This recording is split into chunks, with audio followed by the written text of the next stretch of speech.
Phone कर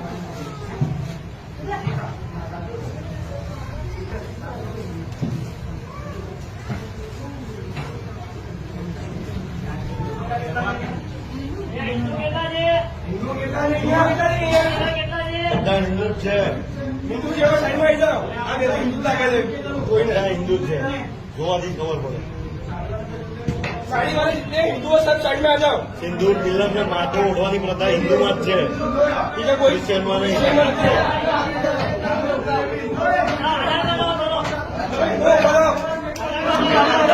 നമ്മളൊന്ന് തിരിച്ചറിയണം. ഇവിടെ ഒരു സവർണ രാഷ്ട്രീയത്തിന്റെ അപകടങ്ങളെ പറ്റി അതിന്റെ കൃത്യമായ തിരിച്ചറിവുകൾ നമുക്കുണ്ടാകേണ്ടുന്നതുണ്ട്. സംഘപരിവാരത്തിനൊരു ലക്ഷ്യമുണ്ട്. ഇന്ത്യ രാജ്യത്തെ അവർക്കൊരു ഹിന്ദു രാഷ്ട്രമാക്കി മാറ്റണം. ആ ഹിന്ദു രാഷ്ട്ര സങ്കല്പത്തിൽ സംഘപരിവാരത്തിന്റെ ഒന്നാമത്തെ ശത്രുക്കൾ ഇവിടുത്തെ മുസ്ലിമീങ്ങളാണ്. ഒന്നാമത്തെ ശത്രുക്കൾ മുസ്ലിമീങ്ങളാണ്.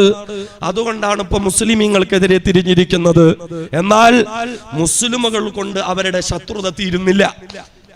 സംഘപരിവാരം പ്രഖ്യാപിച്ചിരിക്കുന്ന രണ്ടാമത്തെ ശത്രുക്കൾ ഇവിടുത്തെ ക്രിസ്ത്യാനികളാണ്. ഇപ്പൊ പല ക്രൈസ്തവ സഹോദരങ്ങളും കാര്യങ്ങളെ തിരിച്ചറിയാതെ ലൗ ജിഹാദിന്റെ വാക്കുകളുമൊക്കെ പറഞ്ഞ് പല സഭകളും സംഘപരിവാരത്തിന്റെ കൂടെ ചേരുന്നുണ്ട്. പല കാവ്യച്ഛന്മാരും അവരുടെ കൂടെ കൂടുന്നുണ്ട്. പക്ഷേ ഒന്ന് തിരിച്ചറിയണം, രാജ്യത്തെ മുസ്ലിമുകളെ കൈകാര്യം ചെയ്തു കഴിഞ്ഞാൽ സംഘപരിവാരത്തിന് അടുത്തത് കൈകാര്യം ചെയ്തേണ്ടത് ക്രിസ്ത്യാനികളെയാണ്. അത് പലപ്പോഴും അവർ പ്രകടിപ്പിച്ചിട്ടുണ്ടല്ലോ. ഇപ്പോഴും ഒഡീഷയിലും രാജസ്ഥാനിലുമൊക്കെ നടക്കുന്നതെന്താ? ആന്ധ്രാപ്രദേശിൽ നമ്മൾ കണ്ടില്ലേ, പരസ്യമായി പൊതുസമ്മേളനം സംഘടിപ്പിച്ച ക്രൈസ്തവ പാസ്റ്റർമാരെ സംഘപരിവാരത്തിന്റെ ഗുണ്ടകൾ പിടിച്ചു നിർത്തി ചാണകവെള്ളം കലക്കി തലയിലൂടെ ഒഴിച്ചു കൊടുത്ത രംഗങ്ങൾ നമ്മൾ കാണുന്നുണ്ട്.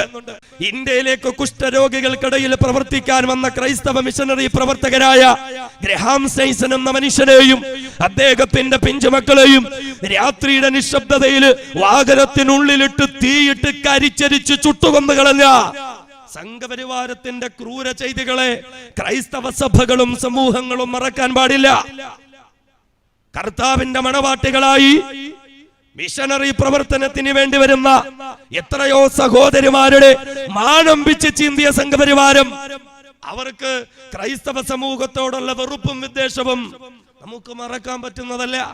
അതുകൊണ്ട് തന്നെ മുസ്ലിമുകൾ കഴിഞ്ഞാൽ സംഘപരിവാരത്തിന് കൈകാര്യം ചെയ്യേണ്ടത് ക്രിസ്ത്യാനികളെയാണ്. മൂന്നാമത് സംഘപരിവാരം ശത്രുക്കളായി പ്രഖ്യാപിച്ചിരിക്കുന്നത് രാജ്യത്തെ കമ്മ്യൂണിസ്റ്റുകാരായ സഹോദരങ്ങളെയാണ്. അതുകൂടി കഴിഞ്ഞാൽ സംഘപരിവാരം ലക്ഷ്യം വെക്കുന്ന ഒരു ഹിന്ദു രാഷ്ട്രം ഇവിടെ ഉണ്ടാക്കിയെടുക്കാം. പക്ഷേ അത് ഏത് ഹിന്ദു രാഷ്ട്രമാണ്? മുമ്പ് ഇവിടെ സഹോദരൻ സൂചിപ്പിച്ചതുപോലെ സവർണ ബ്രാഹ്മണ വരേണ്യ ആധിപത്യമുള്ള ഹിന്ദു രാഷ്ട്രം. മനുസ്മൃതിയുടെ നിയമമായിരിക്കും ഇവിടെ നടപ്പിലാക്കപ്പെടുന്നത്. 6000-ൽ പദം ജാതികളുടെയും ഉപജാതികളുടെയും നിയമം ഇവിടെ കൊണ്ടുവരും. ബ്രാഹ്മണന്മാരെന്ന പേരിൽ, വൈശ്യന്മാരെന്ന പേരിൽ, ക്ഷത്രിയന്മാരെന്ന പേരിൽ, ശൂദ്രന്മാരെന്ന പേരിൽ രാജ്യത്തെ ജനങ്ങളെ പല തട്ടുകളിലാക്കും. എന്നിട്ടോ പ്രായപൂർത്തിയെത്തിയ കീഴാള കുടുംബത്തിലെ പുരുഷന്മാർക്ക് മൂക്കിന് കീഴെ മീശ വളർത്താനെന്ന അവകാശമുണ്ടാകില്ല. പ്രായപൂർത്തിയെത്തിയ കീഴാള കുടുംബത്തിലെ അമ്മ പെങ്ങന്മാർക്ക് മാറുമറയ്ക്കാൻ, നാണം മറയ്ക്കാൻ അവകാശമുണ്ടായിരിക്കില്ല. പൊതുവഴിയിലൂടെ നടക്കാനുള്ള അവകാശമില്ല. പൊതുക്കുളത്തിൽ കുളിക്കാനുള്ള അവകാശമില്ല. ഇവിടുത്തെ എല്ലാ ക്ഷേത്രത്തിലും കയറിയിട്ട് ആരാധന നടത്താനുള്ള അവകാശം അവർക്കുണ്ടാകില്ല.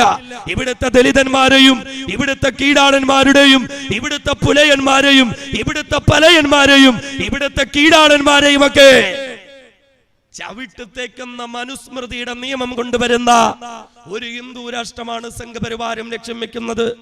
പാടത്തും പറമ്പത്തും കല്ലിനോടും മണ്ണിനോടും പടവെട്ടി പൊന്നു വിളയിക്കുന്ന കീഴാളന്മാർക്ക് അർഹമായ കൂലി കൊടുക്കില്ല തമ്പ്രാക്കന്മാർ.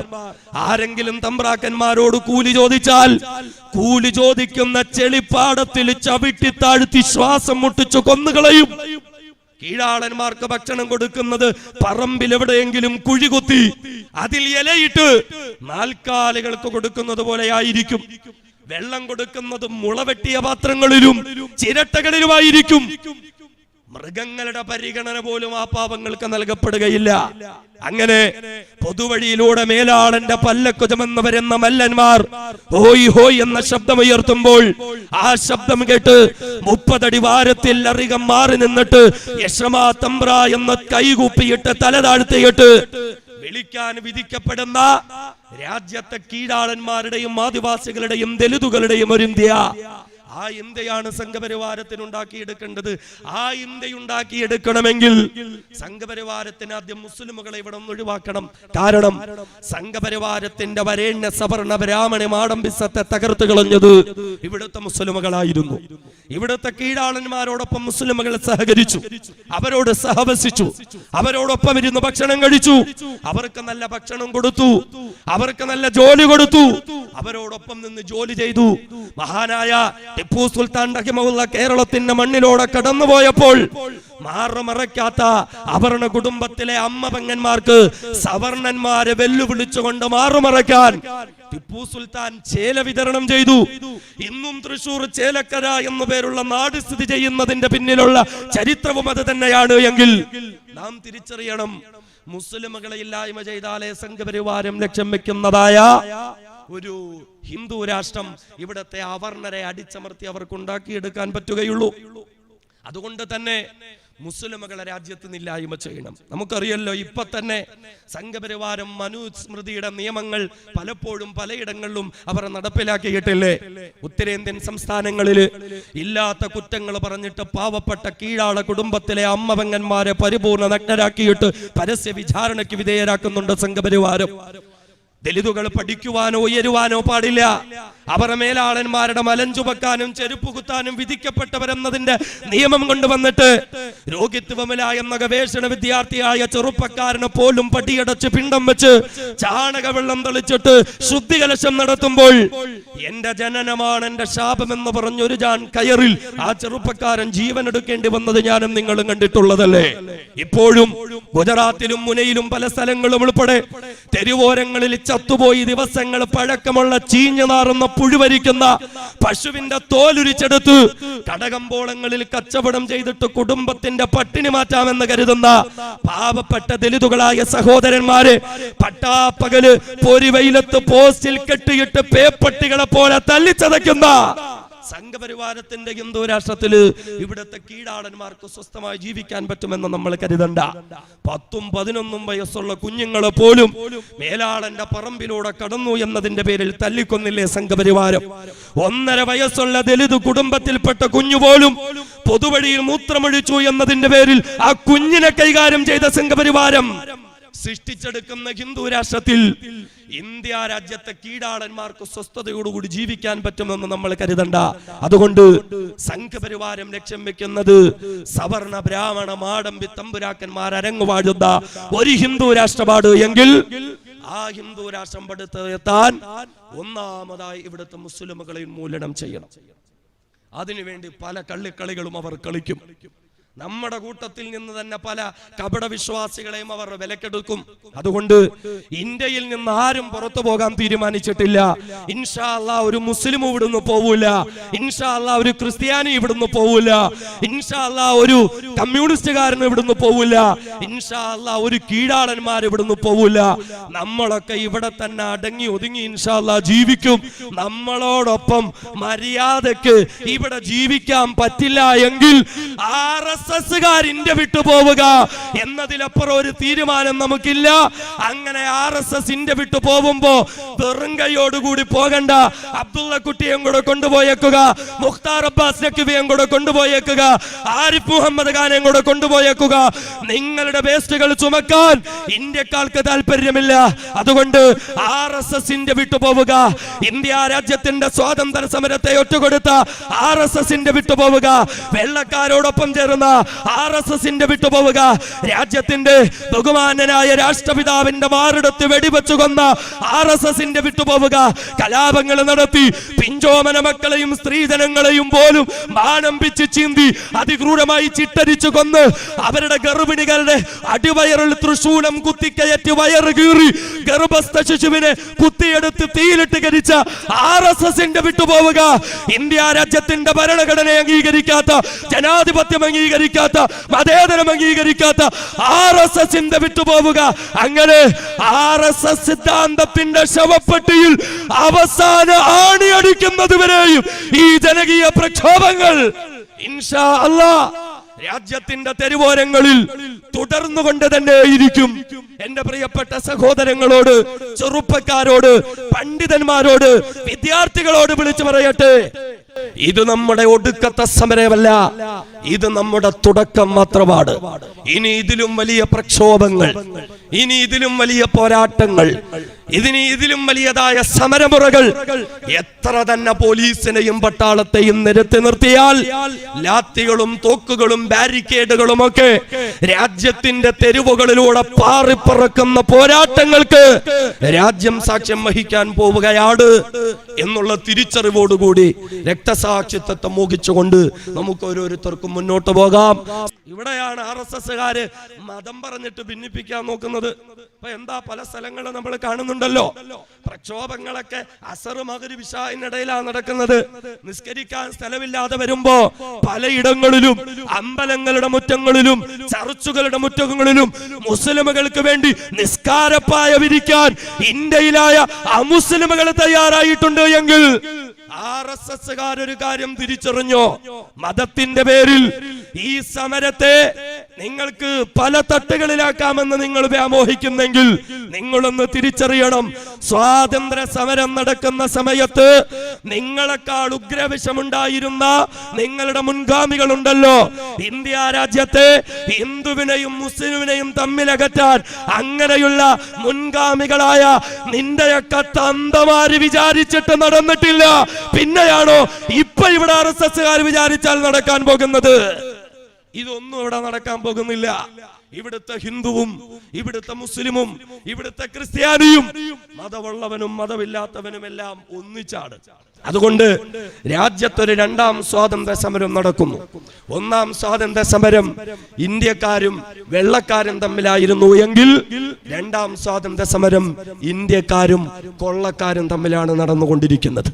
ഒരു ഭാഗത്ത് ഇന്ത്യക്കാരെല്ലാം, ഒരു ഭാഗത്ത് മറുഭാഗത്തിന്റെ കൊള്ളയടിക്കുന്ന കൊള്ളക്കാരായ RSSകാർ. ഇപ്പോ കേരളത്തിൽ ഇങ്ങനെ വലിയ വീരവാദം മുഴക്കി വലിയ മുദ്രാവാക്യമൊക്കെ വിളിച്ചുകൊണ്ട് RSSകാര് നടക്കും. ഗുജറാത്ത് മറന്നിട്ടില്ലല്ലോ, ഗുജറാത്ത് നിങ്ങൾ മറന്നിട്ടില്ലല്ലോ, അന്ന് ഒരു തൃശ്ശൂലൊന്നും അകത്ത് വെച്ചിട്ടില്ല. RSSകാർ ആരെങ്കിലും കേൾക്കുന്നെങ്കിൽ നിങ്ങൾ ഓർത്തോ, ഗുജറാത്ത് ഞങ്ങൾ മറന്നിട്ടില്ലടോ, എല്ലാം ഞങ്ങൾ കൃത്യമായി വരവ് വെച്ചിട്ടുണ്ട്. അതുകൊണ്ട് അത് ഞങ്ങൾ മറന്നിട്ടൊന്നുമില്ല.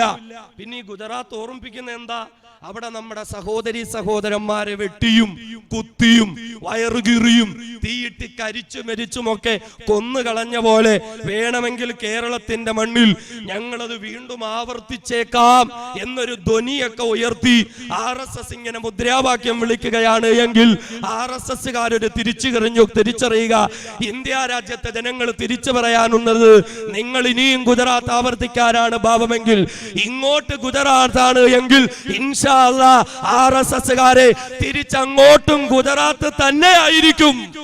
മറ്റൊരു തീരുമാനവും ഇന്ത്യയിലെ ജനങ്ങൾക്കില്ല. ഇങ്ങനെ ഭീഷണിപ്പെടുത്തുക. പക്ഷെ നടക്കുന്ന എന്താണെന്നറിയോ, ആസാമില് RSSകാരനായ മുഖ്യമന്ത്രി വീട്ടിൽ നിന്ന് പുറത്തിറങ്ങാൻ പറ്റുന്നില്ല. വീടിന്റെ പിന്നാമ്പുറത്ത് ഒരു ഏണി ചാരി വെച്ചിട്ട് മതില് ചാടിയിട്ട് രക്ഷപ്പെടുക. RSSകാരൊക്കെ കാണുന്നുണ്ടാവുമല്ലോ. അതുകൊണ്ട് പൊന്നുമക്കളെ, വീട്ടില് നല്ല ഉറപ്പുള്ള ഓരോ ഇരുമ്പേണി വാങ്ങിച്ചു സൂക്ഷിച്ചു വെച്ചോ. നാളെ ഒരു ദിവസം പാതിരാത്രി മതില് ചാടി രക്ഷപ്പെടാനെങ്കിലും ഉപകരിക്കപ്പെട്ടേക്കും. ആ അവസ്ഥയിലേക്ക് രാജ്യം എത്തിച്ചേർന്നിരിക്കുകയല്ലേ. ഇന്ത്യ രാജ്യത്ത് ഒരു രണ്ടാം സ്വാതന്ത്ര്യ സമരത്തിന് തുടക്കം കുറിച്ചിരിക്കുന്നു. ഈ യുദ്ധം ഇവിടെ തുടങ്ങിയത് RSSകാരായ ഭരണാധികാരികളാണ്. എന്നാൽ ഇന്ത്യയിലെ ജനങ്ങൾ തിരിച്ചു പറയുന്നു, ഈ യുദ്ധം തുടങ്ങിയത് നിങ്ങളാണ് എങ്കിലും ഈ യുദ്ധം അവസാനിപ്പിക്കാൻ നിങ്ങൾക്ക് പറ്റില്ല. ഈ യുദ്ധം അവസാനിപ്പിക്കുന്നത്, ഈ യുദ്ധത്തിന്റെ അവസാനം വിജയം കൈവരിക്കുന്നത് ഇൻഷാ അല്ലാഹ് ഇന്ത്യയിലെ ജനങ്ങളായിരിക്കുമെന്നുള്ളത് RSSകാരും ഇവിടുത്തെ ഭരണാധികാരികളും തിരിച്ചറിഞ്ഞുകൊള്ളുക. രാജ്യം അങ്ങനെയാണ് പോയിക്കൊണ്ടിരിക്കുന്നത്. പിന്നെ RSSകാരെ പാവ ഒരുപാട് സ്വപ്നം കണ്ടുപോയി. മുസ്ലിങ്ങളൊക്കെ ഇവിടുന്ന് അങ്ങ് ഓടിപ്പോകുമ്പോ നമ്മുടെ സ്വത്തും സമ്പത്തും ഒക്കെ പിടിച്ചെടുക്കാമെന്ന് സ്വപ്നം കണ്ടിരുന്നു പോയി. ടൗണുകളിലുള്ള മാളുകളും കണ്ട്, ഷോപ്പിംഗ് കോംപ്ലക്സും കണ്ട്, കടകമ്പോളങ്ങളും ഒക്കെ കണ്ട് അതൊക്കെ അങ്ങ് വീതിച്ചെടുക്കാൻ നമ്മളൊക്കെ ഇവിടുന്ന് അങ്ങ് പോവും.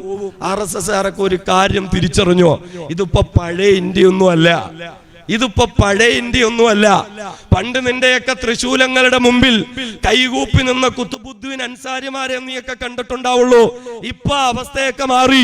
ഇപ്പോഴൊക്കെ നിന്റെ കയ്യിലിരിക്കുന്ന തൃശൂലം പിടിച്ചു വാങ്ങാൻ കെൽപ്പുള്ള ആൺകുട്ടികളും പെൺകുട്ടികളുമുള്ള രാജ്യമാണ് ഇന്ത്യ. RSSകാരൻ അത് തിരിച്ചറിഞ്ഞോ? അതുകൊണ്ട് ഞങ്ങൾ ഇൻഷാ അല്ലാഹ് ഇന്ത്യയുടെ മണ്ണിൽ ജനിച്ചവരാണ് എങ്കിൽ ഇവിടെ തന്നെ ഇൻഷാ അല്ലാഹ് ഞങ്ങൾ ജീവിക്കും, ഇവിടെ തന്നെ ഇൻഷാ അല്ലാഹ് ഞങ്ങൾ മരിക്കും. എവിടേക്ക് പോകാനും ഞങ്ങൾ തീരുമാനിച്ചിട്ടില്ല. ഇനി ഒരു കാര്യം തിരിച്ചറിഞ്ഞോ?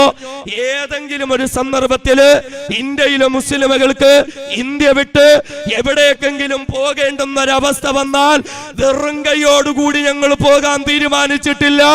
RSSകാരെ അങ്ങനെ പോകേണ്ടി വന്നാൽ അതിനു മുമ്പ് നിന്നെയൊക്കെ പറഞ്ഞു വിടേണ്ടടുത്തേക്ക് പറഞ്ഞു വിട്ടിട്ടല്ലാതെ ഒരു മുസ്ലിം ഇവിടുന്ന് പോവില്ല. അങ്ങനെ ഒരു തീരുമാനവും നമ്മൾ എടുത്തിട്ടില്ല. അതുകൊണ്ട് തന്നെ എന്റെ പ്രിയപ്പെട്ട സഹോദരങ്ങളെ, ഈ പോരാട്ടം സംഘപരിവാർ സിദ്ധാന്തത്തിനെതിരെയായിരിക്കട്ടെ, ഈ പോരാട്ടം RSS സിദ്ധാന്തത്തിനെതിരെയാകട്ടെ. ബാബരി മസ്ജിദിന്റെ പ്രശ്നം ഒരു വലിയ പ്രശ്നമാണ്. 421 വർഷം ആരാധന നടത്തിയ ഒരു സ്ഥലം സംഘപരിവാരത്തിന്റെ അന്ധവിശ്വാസത്തിന്റെ പേരിൽ അവർക്ക് വിട്ടുകൊടുക്കണമെന്ന് പറഞ്ഞാൽ ഹിന്ദുക്കളുടെ വിശ്വാസമല്ല, സംഘപരിവാരത്തിന്റെ അന്ധവിശ്വാസമാണത്. അങ്ങനെ വിട്ടുകൊടുക്കേണ്ടി വന്നാൽ ഇത് കോടതിയുടെ കീഴ്വഴക്കമാവും. 3003 പള്ളികളുടെ ലിസ്റ്റുണ്ട് സംഘപരിവാരത്തിന്റെ കയ്യിൽ. മറ്റേതെങ്കിലും പള്ളി വന്ന് തകർത്തിട്ട് പിന്നെയും കേസിന് പോകുമ്പോ 421 വർഷം ആരാധന നടത്തിയ പള്ളി കൊടുത്ത കേസ് ഇവിടെ ഉണ്ട്, അത് വിട്ടുകൊടുക്കാമെങ്കിൽ പിന്നെ നിങ്ങൾക്ക് എന്താ കൊടുത്തൂടെ എന്ന് കോടതി ചോദിക്കും. എന്തോ മറുപടി പറയും? ഏതെങ്കിലും ചർച്ച് തകർത്തിട്ട് ഞങ്ങളുടേതാണെന്ന് സംഘപരിവാരം പറഞ്ഞിട്ട് ക്രിസ്ത്യാനികൾ കേസിന് പോകുമ്പോ 421 വർഷം ആരാധന നടത്തിയ സ്ഥലം ഇവന്മാരുടെ അന്ധവിശ്വാസത്തിന് വിട്ടുകൊടുത്ത കീഴ്വഴക്കം ഇവിടെ ഉണ്ട്, അതുകൊണ്ട് നിങ്ങളും വിട്ടുകൊടുക്കണമെന്ന് പറയുമ്പോ വിട്ടുകൊടുക്കാൻ പറ്റുമോ? ഏതെങ്കിലും ദലിതൻ വഴിയിലൂടെ നടന്നു പോകുമ്പോ RSSന്റെ തെമ്മാടികൾ വന്ന് കയ്യും കാലും തല്ലിയൊടിച്ചിട്ട് ഞങ്ങളുടെ വിശ്വാസപ്രകാരം ദലിതുകൾ റോഡിലൂടെ നടക്കാൻ പാടില്ല എന്ന് പറയുമ്പോ അവന്മാരുടെ അന്ധവിശ്വാസത്തിന് വിട്ടുകൊടുക്കാൻ പറ്റുമോ? എന്താ ഇവരുടെ പാരമ്പര്യം? വെള്ളക്കാരുടെ മുമ്പിൽ രാജ്യത്തിന്റെ അഭിമാനം വിട്ടിട്ട് മാപ്പെഴുതി കൊടുത്ത് രക്ഷപ്പെട്ട പാരമ്പര്യമല്ലേ RSSന്റെ നേതാക്കന്മാരുടെ പാരമ്പര്യം? എനിക്ക് മുന്നിവിടെ പലരും സംസാരിച്ചിട്ടുണ്ട്. ബഹുമാനനായ യൂസുഫ് ഉസ്താദ് അവറുകൾ സ്വാതന്ത്ര്യ സമര പോരാളികളുടെ ചരിത്രം ഇവിടെ അവതരിപ്പിച്ചിട്ടുണ്ട്. നാം എന്നറിയണം, വെള്ളക്കാരനോട് രാജ്യത്തെ തീരെഴുതി കൊടുത്ത് മാപ്പ് പറഞ്ഞ പാരമ്പര്യമാണ് RSSന്റേതെങ്കിൽ ഇന്ത്യയിലെ മുസ്ലിമുകളുടെ പാരമ്പര്യം സ്വന്തം ചോര കൊണ്ട് സ്വാതന്ത്ര്യ സമരത്തിൽ ജീവാർപ്പണം നടത്താൻ തയ്യാറാണെന്ന് സ്വന്തം ചോര മുക്കിയിട്ട് കരാറെഴുതി കൊടുത്ത വക്കം അബ്ദുൽ ഖാദറിന്റെ പാരമ്പര്യമാ. അതുകൊണ്ട് RSSകാരൻ മുസ്ലിമുകളോട് പാരമ്പര്യം ചോദിച്ചിട്ട് വരണ്ട. RSSന്റെ പാരമ്പര്യം സ്വാതന്ത്ര്യ സമരത്തിന് പോയ ചെറുപ്പക്കാരെ തടഞ്ഞു നിർത്തി നിങ്ങളുടെ വീര്യം നിങ്ങൾ വെള്ളക്കാർക്കെതിരെയല്ല പ്രകടിപ്പിക്കേണ്ടത്, സംഘശക്തിക്ക് വേണ്ടി പ്രകടിപ്പിക്കണമെന്ന് പറഞ്ഞ് ആ ചെറുപ്പക്കാരെ പിന്തിരിപ്പിച്ചതാണ് എങ്കിൽ ഇന്ത്യയിലെ മുസൽമാന്റെ പാരമ്പര്യം ഇവിടെ പറഞ്ഞതുപോലെ ഖുർആനും ഹദീസും ഇസ്ലാമിക കർമ്മശാസ്ത്രവും മുന്നിൽ വെച്ച് സ്വാതന്ത്ര്യ സമരത്തിൽ പങ്കെടുക്കൽ ഓരോ മുസൽമാന്റെയും നിർബന്ധമായ വ്യക്തിപരമായ ബാധ്യതയാണ് എന്ന മതവിധി പുറപ്പെടുവിച്ച ഷാ അബ്ദുൽ അസീസ് ഉദ്ദഹിലവിയുടെയും ഷാ വലിയുല്ലാഹി ഉദ്ദഹിലവിയുടെയും ഖാസിം നാനൂത്തവിയുടെയും റഷീദ് അഹമ്മദ് ഗംഗോഹിയുടെയും പാരമ്പര്യമുള്ളവരാണ് ഇന്ത്യയിലെ മുസ്ലിമുകൾ. ഇന്നും ദാറുൽ ഉലൂം ദൈവബന്ദിന്റെ മുറ്റത്തേക്ക് ചെന്നാൽ തൊട്ടടുത്തുള്ള ചത്താ മസ്ജിദിന്റെ അകത്തളങ്ങളിലേക്കുള്ള ചുവരുകളുടെ അടുക്കലേക്ക് നമ്മുടെ മൂക്കം നടുപ്പിച്ചു പിടിച്ചാൽ ഡൽഹിയുടെ ഗ്രാൻഡ് ട്രങ്ക് റോഡിന്റെ ഇരുവശങ്ങളിലുമുള്ള മണ്ണെടുത്ത് നമ്മുടെ മൂക്കിലേക്ക് ഒന്ന് അടുപ്പിച്ചു പിടിച്ചാൽ വെള്ളക്കാർക്കെതിരെ പോരാട്ടം നടത്തിയതിന്റെ പേരിൽ തുരുതുടാ വെടിയുതിർക്കപ്പെട്ട് ശരീരം അതിക്രൂരമായി വെട്ടിമുറിക്കപ്പെട്ട് മരങ്ങളിൽ തൂക്കിലേറ്റപ്പെട്ട് രാജ്യത്തിനു വേണ്ടി രക്തസാക്ഷിത്വം വഹിച്ച ഇന്ത്യയിലെ മുസ്ലിമുകളുടെ പോരാട്ട വീര്യമുള്ള പണ്ഡിതന്മാരുടെ രക്തത്തിന്റെ മണം ആ ചുവരുകൾക്കും ആ മുറ്റങ്ങൾക്കും ആ മണ്ണുകൾക്കും ഉണ്ടാകും. ഇതല്ലേ ഇന്ത്യയിലെ മുസൽമാന്റെ പാരമ്പര്യം? എന്നാൽ RSSകാരുടെ പാരമ്പര്യം എന്താണ്? RSSന്റെ പാരമ്പര്യം അറിയാൻ ഇന്ത്യയിൽ നമ്മൾ അന്വേഷിച്ചിട്ട് കാര്യമില്ല. കാരണം ഇന്ത്യയിലെ മുസ്ലിമുകൾക്ക് പറയാൻ, പാരമ്പര്യം പറയാൻ കുത്തബ് മിനാറുണ്ട്, താജ്മഹാളുണ്ട്, അതുപോലെ തന്നെ ചെങ്കോട്ടയുണ്ട്. നമുക്ക് പറയാൻ നമ്മുടെ ഡൽഹി ജുമാ മസ്ജിദ് ഉണ്ട്. RSSകാരനോട് ഇന്ത്യയിൽ നിങ്ങൾ എന്തുണ്ടാക്കി എന്ന് ചോദിച്ചാൽ നരേന്ദ്രമോദി രാജ്യത്തിന്റെ കുറച്ച് ഭാഗങ്ങളിൽ കുറെ കക്കൂസ് പണിഞ്ഞു എന്നല്ലാതെ മറ്റൊന്നും പറയാൻ RSSകാർക്കില്ല. അതുകൊണ്ട് RSSന്റെ പാരമ്പര്യം അറിയണമെങ്കിൽ ബ്രിട്ടനിലേക്കോ പോർച്ചുഗലിലേക്കോ നമ്മൾ പോകണം.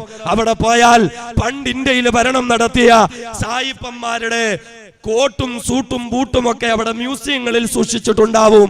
അതിൽ നിന്ന് ഒരു ഷൂസ് നമ്മൾ വാങ്ങിയിട്ട് നല്ല പോളിഷ് ചെയ്ത് വെച്ചിരിക്കുന്ന ഷൂസ് ചെറിയ ഒരു ഇരുമ്പ് കഷണം കൊണ്ട് നമ്മൾ ആ പോളിഷ് ഇങ്ങനെ ചുരണ്ടി ഇളക്കിയാൽ ആ പോളിഷും പെയിന്റും ഒക്കെ ഇങ്ങനെ മാറി കഴിയുമ്പോ കുറച്ചു കഴിഞ്ഞാൽ ആ ഷൂസിൽ നിന്നൊരു വല്ലാത്ത ദുർഗന്ധം പുറത്തേക്ക് വരും. എന്ത് ദുർഗന്ധമാണെന്നറിയുമോ? ഈ ഷൂസ് ധരിച്ച സായിപ്പന്മാര് ഇന്ത്യയിൽ വന്ന ഭരണം നടത്തിയപ്പോ RSSന്റെ നേതാക്കന്മാര് ആ ഷൂസ് നക്കിക്കൊടുത്തപ്പോ അന്ന് അവരുടെ വായിൽ നിന്ന് വന്ന ദുർഗന്ധം ഇന്നും ആ ഷൂസിൽ നിലനിൽക്കുന്നുണ്ട് എങ്കിൽ ഇതാണ് അരനിക്കറിട്ട RSS തെമ്മാടികളുടെ തന്തകളുടെ പാരമ്പര്യം എന്ന് പറയുന്നത്. ഇവനാണ് ഇന്ത്യയിലെ മുസൽമാനോട് പാരമ്പര്യം ചോദിച്ചു വരുന്നത്. ഇന്ന് നോമ്പ് പിടിച്ചിട്ട് നാളെ തന്നെ പരിഹാരം കാണുമെന്നൊന്നും നമുക്ക് ധൃതിയൊന്നുമില്ല. ഫറോവയ്ക്കെതിരെ മൂസാ നബി ദുആ ചെയ്ത് 40 വർഷം കഴിഞ്ഞിട്ട് ആ പടച്ചവൻ തീരുമാനമെടുത്ത്. അബൂലഹബ് നശിക്കട്ടെ എന്ന ആയത്തിറങ്ങി 15 വർഷം കഴിഞ്ഞിട്ടാണ് അള്ളാഹു തീരുമാനമെടുത്തത്. എന്ന് മാത്രമല്ല, അബ്ദുള്ള കുട്ടിമാരൊന്ന് തിരിച്ചറിഞ്ഞുകൊള്ളുക, ഞങ്ങൾ നോമ്പ് പിടിക്കുന്നതും ഞങ്ങൾ ദുആ ചെയ്യുന്നതുമൊക്കെ CAA എന്ന നിയമം പിൻവലിക്കാനാണ് എന്ന് അബ്ദുള്ള കുട്ടിയോട് ആരാ പറഞ്ഞത്? ആ തെറ്റിദ്ധാരണ മാറ്റിവെക്കുക. ഇൻഷാ അല്ലാഹ് RSSന്റെ ശവപ്പെട്ടിയിൽ അവസാന അടിയടിക്കുന്നത് വരെയും ഞങ്ങളുടെ ദുആക്കളും ഞങ്ങളുടെ നോമ്പുകളും ഞങ്ങൾ തുടർന്നു കൊണ്ടേയിരിക്കും. അബ്ദുള്ള കുട്ടിമാർ ധൃതി പിടിച്ചിട്ട് കാര്യമൊന്നുമില്ല. എന്ന് മാത്രമല്ല, അബ്ദുള്ള കുട്ടിക്ക് ഇപ്പോഴും അയാളുടെ റോൾ എന്താന്ന് തിരിച്ചറിഞ്ഞിട്ടില്ല. ഹിന്ദു പുരാണങ്ങളിലൊക്കെ നേരിട്ട് ആണുങ്ങളോട് യുദ്ധം ചെയ്യാൻ പറ്റാതെ വരുമ്പോ ഇടയ്ക്ക് ശിഖണ്ഡികളെ നിർത്തുന്ന ഒരു ഏർപ്പാടുണ്ട്. ശിഖണ്ഡി എന്ന് പറഞ്ഞാൽ ആണുമല്ല പെണ്ണുമല്ല, ആണും പെണ്ണും കെട്ടവർ. അങ്ങനെ ഒരു പരിപാടിയുണ്ട്.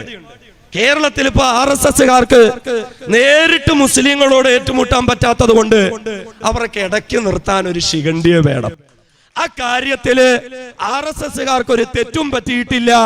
ഇപ്പൊ നിങ്ങൾക്ക് കേരളത്തിൽ നിന്ന് കിട്ടാവുന്ന നല്ല ഒന്നാം തരം ആണും പെണ്ണും കെട്ട സാധനം അത് അബ്ദുള്ള കുട്ടി തന്നെയാണ്. അത് അബ്ദുള്ള കുട്ടി മാത്രമാണ്. ഇങ്ങനെ പല ആളുകളെയും വിളിച്ചിട്ട് കളിക്കും. പിന്നെന്താ, ഇടയ്ക്ക് പ്രധാനമന്ത്രിയുടെ ഒരു പ്രസ്താവന, വസ്ത്രം കണ്ടാൽ പ്രക്ഷോഭകരെ തിരിച്ചറിയാം. താടി ഉണ്ടാവും, തൊപ്പി ഉണ്ടാവും, നിസ്കാരത്തഴമ്പുണ്ടാവും, പർദ്ദയുണ്ടാവും, മഫ്തയുണ്ടാവും. പക്ഷെ എന്തു പറ്റി? പ്രധാനമന്ത്രി പ്രസ്താവന ഇറക്കി നിമിഷങ്ങൾക്കുള്ളിൽ പ്രക്ഷോഭകരിൽ നിന്നൊരു മനുഷ്യൻ ഇങ്ങനെ വസ്ത്രം അഴിച്ചിട്ട് തന്റെ പൂണൂല് കാണിച്ചു കൊടുക്കുന്നു എങ്കിൽ മുസ്ലിമുകളോടൊപ്പം ആത്മാഭിമാനത്തോടൊപ്പം നിൽക്കുന്നതായ ഹിന്ദു സഹോദരന്മാരുള്ള ഈ നാട്ടിൽ എത്ര അബ്ദുള്ള കുട്ടിമാരെ RSS വിലക്കെടുത്താലും നമുക്കെന്താ?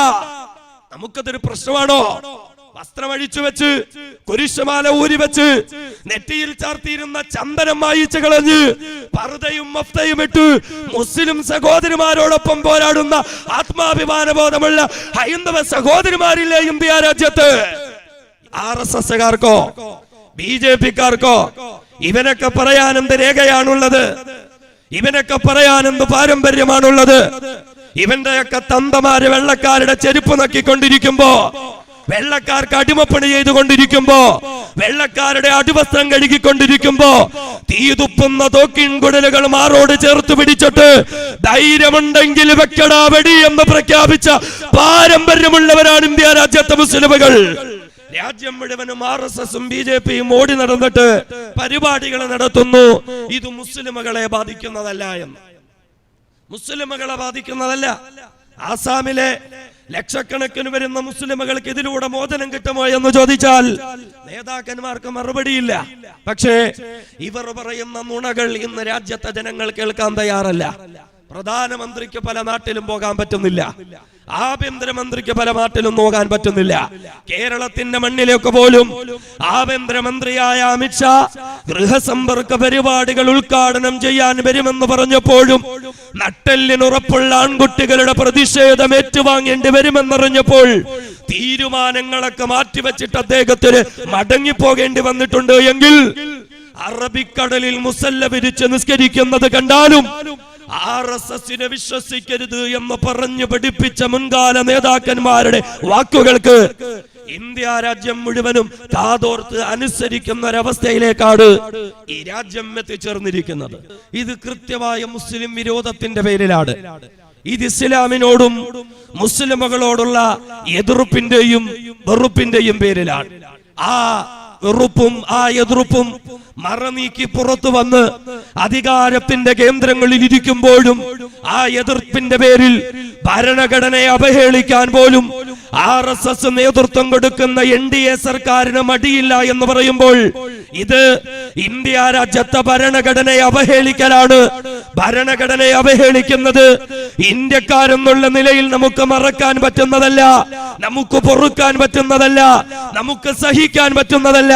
അതുകൊണ്ട് ഭരണഘടനയെ അവഹേളിക്കുന്ന RSSനെ പരാജയപ്പെടുത്തി ഈ രാജ്യത്തില്ലായ്മ ചെയ്യുന്നത് വരെയും നമ്മുടെ ജനകീയമായ പോരാട്ടം ശക്തിയുക്തമായി മുന്നോട്ട് പോകേണ്ടുന്നതുണ്ട് എന്ന തിരിച്ചറിവിലോടുകൂടെയായിരിക്കണം നമ്മുടെ ഈ സമരമുഖങ്ങളിലേക്ക് കടന്നു വരേണ്ടുന്നത്. ഇവിടെ ഒരു വിസമ്മതം പ്രകടിപ്പിക്കാൻ നാം ഓരോരുത്തരും തയ്യാറാകേണ്ടുന്നതുണ്ട്. ജനാധിപത്യത്തിന്റെ ശ്രീകോവിലായ ഇന്ത്യ രാജ്യത്തിന്റെ പാർലമെന്റിന്റെ അകത്തളങ്ങളെ വർഗീയാധിപത്യത്തിന്റെ കേന്ദ്രങ്ങളാക്കി മാറ്റി ചില കരിനിയമങ്ങൾ രാജ്യത്തെ ജനങ്ങളെ മേൽ അടിച്ചേൽപ്പിക്കുകയും അത് മാത്രമല്ല അനുസരിക്കാത്തവനൊക്കെ അനുഭവിക്കേണ്ടി വരുമെന്നുള്ള ഭീഷണി കൂടി ഭരണകൂടം മുഴക്കിക്കൊണ്ടിരിക്കുമ്പോൾ ആത്മാഭിമാന ബോധമുള്ള പൗരത്വ ബോധമുള്ള ഇന്ത്യക്കാരെന്നുള്ള നിലയിൽ നമുക്ക് ഭരണകൂടത്തോട് തിരിച്ചു പറയാനുള്ളത്, നിങ്ങൾ ഞങ്ങളുടെ മേൽ അടിച്ചേൽപ്പിച്ച കരിനിയമങ്ങളെ മാത്രമല്ല അതോടൊപ്പം നിങ്ങൾ ഉയർത്തിവിട്ടിരിക്കുന്നതായ ഭീഷണികളെയും പരമപുച്ഛത്തോടു കൂടി കണ്ട് അറബിക്കടലിന്റെ ആഴങ്ങളിലേക്ക് ഞങ്ങൾ വലിച്ചെറിയുന്നു.